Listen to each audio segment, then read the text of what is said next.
How's it going, ladies and gentlemen? Let's take a look at some Pokemon news and get started. First things first is going to be this post that was shared to us by none else than Ball Guy. If you don't know Ball Guy, he is somebody who has inside information about Pokemon leaks and stuff of that nature, and he tweeted out this picture, which is some sort of riddle. Basically, he says, a seed in 3 parts. And what is he talking about here when he says a seed? Well, obviously, this is about Pokemon Winds and Waves, but he has a picture of 3 different things. First of all, he has what looks to be like a Milcery, I'm guessing, in a Ring of Fire on one side. Then he has This Is Fine with the main character looking at like storms rising from the ocean from the game of Winds and Waves.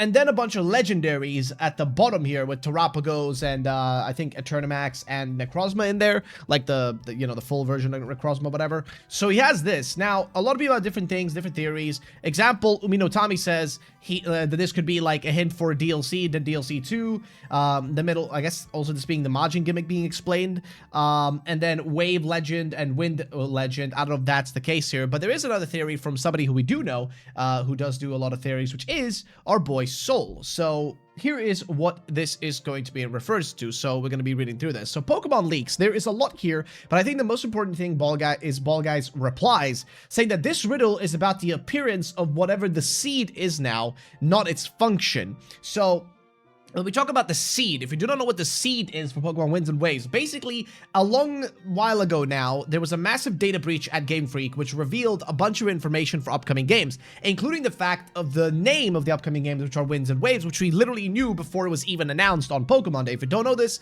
it's a real thing, okay? It was already leaked ahead of time.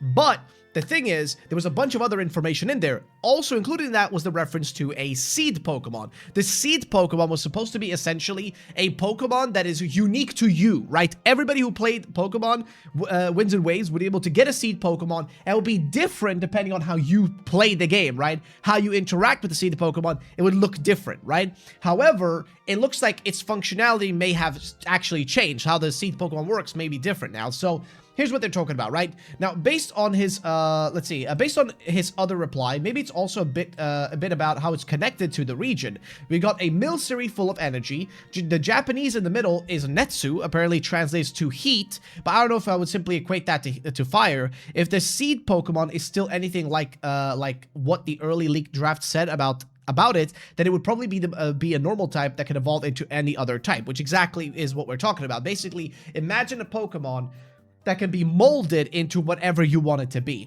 And you can see the replies down here, people asking him stuff. He says, functionality of that Pokemon is not being considered. Simply take it as appearances. So this is basically referring to where we might see this Pokemon appear throughout the story, or how it's gonna like show up.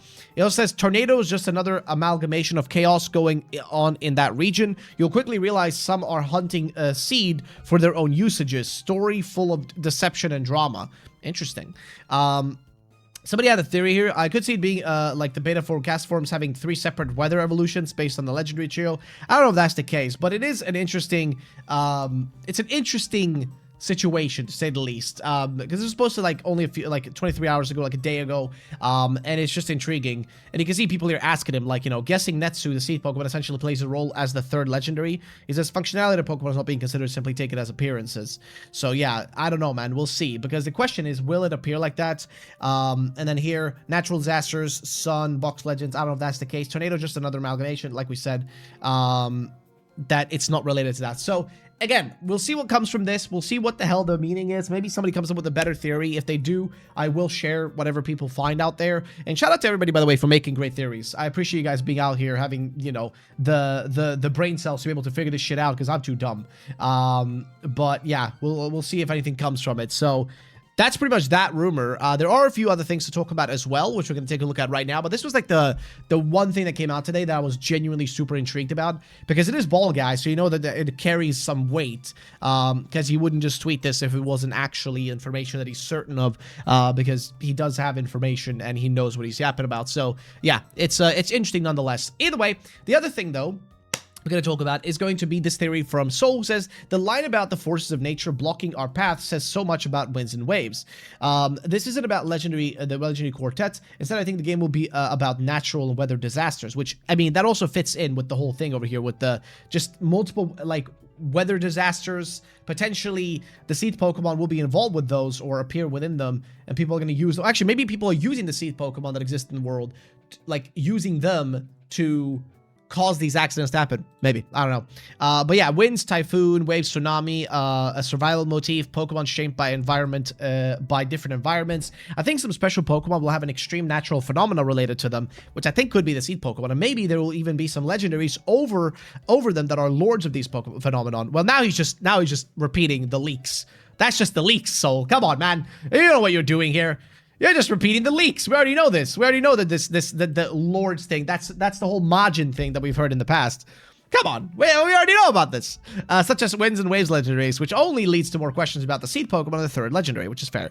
But yeah, during this dimension, you'll be able to team up with all kinds of Pokemon to overcome both the difficult road ahead and even forces of nature that block your path at times, which is the big thing, right? When they say forces of nature, that could be the waves themselves, like a storm outside, typhoons, tsunamis, earthquakes. There's a plethora of things that could happen environmentally to basically block your progress in this game and the journey you're taking, right? Any of that is possible, so just keep that in mind.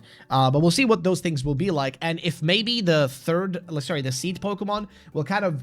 Is it potentially going to serve a purpose of having to allowing you to be able to progress through these places? Or will it be the legendaries who actually do that? Like how we have, you know, Koraidon, Miraidon in Pokemon Scarlet and Violet, which are essentially used for you to be able to do traversal in certain areas which you normally cannot reach. Like, for example, until you get the ability to swim across water or be able to, like, you know, whatever, like, it's really hard to reach certain areas, or unless you have the climbing ability, you can't really climb up on certain mountains to reach areas. Like, you could still do it, but it requires way more effort. So it might be something similar to that, but we'll see. Also, this is a leak about apparently the ending of Pokemon Winds and Waves. I don't know where this person's getting this information, but let's see what they say. Leak information about the ending of Pokemon Winds and Waves. According to the leaked information from Winds and Waves, subject to change, the game will feature multiple endings depending on your decision throughout the story. The endings depend on, and then they have a list of stuff down here, whether you capture the legendary Pokemon or not, the number of gyms you completed. Apparently the gyms can be skipped. That's something we have heard, which is, that would be massive. I really hope that is true, that we are able to essentially pick and choose what we want to do, because it allows everybody to, because, like, let's be real here, okay? If you play Pokemon, like, realistically, especially now because we don't have all 1,000 Pokemon in one game, and because we're getting less and less Pokemon within individual games, if you really think about it, all of us essentially go through the same journey, right? Like, our journeys in the games are relatively similar. Like, of course, the argument for Pokemon is that everybody can capture a different Pokemon, but can you really? Unless you choose actively to not capture certain things in certain areas or certain routes, you know, that's like, you're having to sort of force yourself to do that, right? But generally with Pokemon, it's, you have a world that isn't really fully open, unless, again, we look at Scarlet and Violet and Legends ZA. If you look at anything prior to that, everybody has to go through the same routes in the same direction, the same order, meaning that everybody sort of has the same journey, right?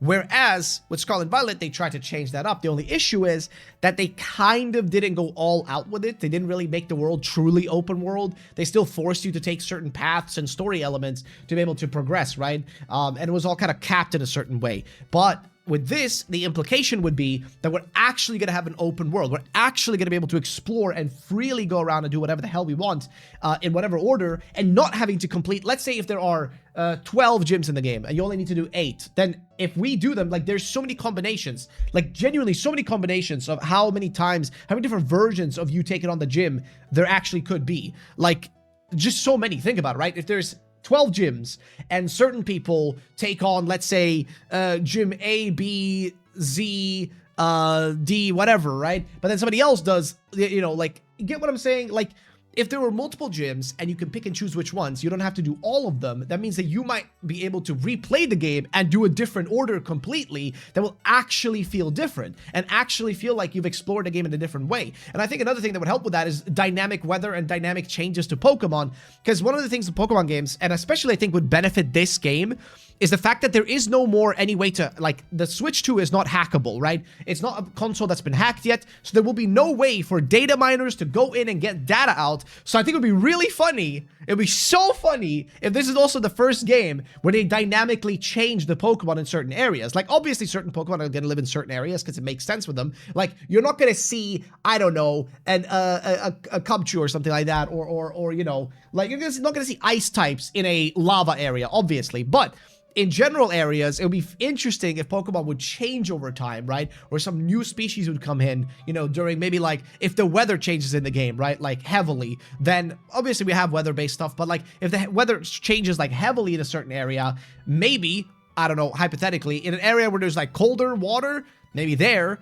the Pokemon after a while when it gets sunny and like summertime comes in the game, that could melt, and then suddenly there's more warm water Pokemon, like fish Pokemon or whatever, or like water types. You get what I'm saying? Like, shit like that would be interesting. But either way, you'll say also, the moment you decide to defeat the main villain can change your ending, and the decision made before the final battle against the boss can also change your ending. It is said that the battle against the boss changes depending on your actions and the point in the story at which you decide to challenge the villain. The true ending can supposedly only be obtained by completing the entire game. Curiously, there are also rumors that a very early ending can be activated by unlocking the sea travel, although reaching that point will be extremely difficult. So basically, think of like Breath of the Wild, right? Think of Breath of the Wild, and how in Breath of the Wild you're able to essentially go and try to take on Ganon right away. There has been talks about there being something similar in this game, that you could just go and take on the big bad of this game and complete the game right off the bat, like literally from the start of the game. Like, not as soon as you launch the game, but like pretty early on into the game, they could go and do that, which I think is really cool because it opens up the potential for any percent speedruns for that kind of stuff, and shit like that would be really fun. So, I don't know, I'm just yapping. I just think it's cool. I think it's interesting stuff, and that's pretty much going to be it for today's video. Hope you guys did enjoy it. If you did, drop a like down below, and sorry for not being here for a few days. I am back now, but yeah, hopefully I'll have some more stuff to talk about tomorrow. See ya.